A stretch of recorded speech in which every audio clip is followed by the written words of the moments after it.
Hi friends, ఈరోజు మరొక వీడియోతో మీ ముందుకు వస్తున్నా. ఏంటంటే బాత్రూమ్ ప్రెస్సింగ్ ట్యాంక్ అన్నమాట. అయితే దీంట్లో మనకి చాలా ప్రాబ్లమ్స్ అయితే నేనైతే చూడడం జరిగింది. ఇదే కాదు, చాలా దగ్గర చూశాను అనమాట. అయితే ప్రతిదీ కూడా వారికి తెలియట్లేదు అనమాట. అంటే ఇది ఎలా చేయాలి ఏంటనేది ఎవరికి తెలియట్లేదు. అయితే ఇది ప్రాబ్లం నేను చూసిన తర్వాత కొద్దిగా అవగాహన వచ్చింది. ఎలా అంటే వారు చెప్పడం అయితే ఇక్కడ ప్రెస్ ట్యాంక్ అలాగా ఇది మన ఈ స్టిక్ ఉంది చూడండి, ఆ స్టిక్ అలా నిలబడిపోతుంది. తర్వాత ఆ ప్రెస్ ట్యాంక్ కిందకి వెళ్ళడం లేదు. తర్వాత వాటర్ ఫ్లో కూడా ఎక్కువ అవుతుంది. అయితే మేము కంట్రోల్ అయితే చేసాం, కానీ అది సరిగా కట్ట ఆఫ్ అవ్వట్లేదు.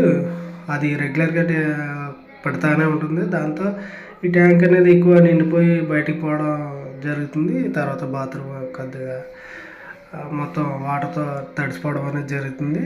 దానివల్ల మాకు ఆ బాధ అనేది నాశకట్టడం జరుగుతుంది అనేసి చెప్పడం జరిగిందన్నమాట. అయితే చూసిన తర్వాత నాకు ఆ ట్యాంక్ చూసిన వెంటనే కొద్దిగా అవగాహన ఉన్న మూలం చెప్పాను అనమాట వారికి. చూడండి, ఇదైతే వాటర్ లీకేజ్ కొద్దిగా మనకి కమోడ్లోకి వెళ్ళిపోతూ ఉంటే దీంట్లో రబ్బర్ అనేది ఇది ఉంటుందండి.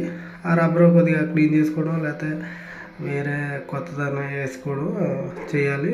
లేదంటే ఇది లీకేజ్ కమోడ్లోకి వాటర్ అంతా ట్యాంక్ వాటర్ ఉంటే ట్యాంక్ వాటర్ కూడా దాంట్లో పోద్ది అది చెప్పడం జరిగింది. తర్వాత ఇంకోటి వాళ్ళు చెప్పిన దాని ప్రకారం అయితే ఇప్పుడు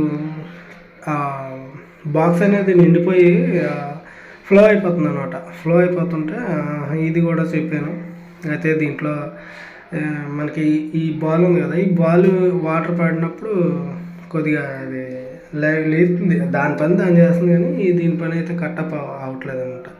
అయితే లోపల ఇలాంటి శుద్ధ అనేది వాటర్తో వచ్చే శుద్ధ అనేది దీంట్లో ఉండడం వల్ల అడ్డుపడడం వల్ల కూడా మనకు ఆగుతుంది అనమాట. ఇది చూడండి, ఈ కప్పు ఉంది కదా, ఈ కప్పులో రబ్బర్ అనేది ఉంటుంది. ఆ రబ్బర్ కూడా మనం అప్పుడప్పుడు చెక్ చేసుకోవాలి. ఎందుకంటే అది కూడా మనకి శుద్ధ అనేది వాటర్లో ఉన్న శుద్ధ అనేది పట్టడం వల్ల మనకి వాటర్ కట్ ఆఫ్ అనేది అవ్వదన్నమాట. అయితే టిక్ మనకి ఆ చుక్క పట్టడం వల్ల ఈ బాక్స్ అనేది నిండిపోయి ఫ్లో అవుతుంది అనమాట. అయితే నేను చేసింది అలా అదే. అయితే వారికి కూడా చెప్పాను, ఇది మీరు క్లియర్ చేసుకోవాలి. దీంట్లో చిన్న రబ్బర్ అనేది ఇప్పుడు మనకి సెప్టిక్ బాక్స్లో ఎటువంటి రబ్బర్ ఉందో దానికి కూడా సేమ్ రబ్బర్ ఉంటుంది. అది కూడా మనం క్లీన్ చేసుకుంటే వాటర్ అనేది కట్ అవుతుందని చెప్పడం జరిగింది. Okay, see you tomorrow. Bye friends.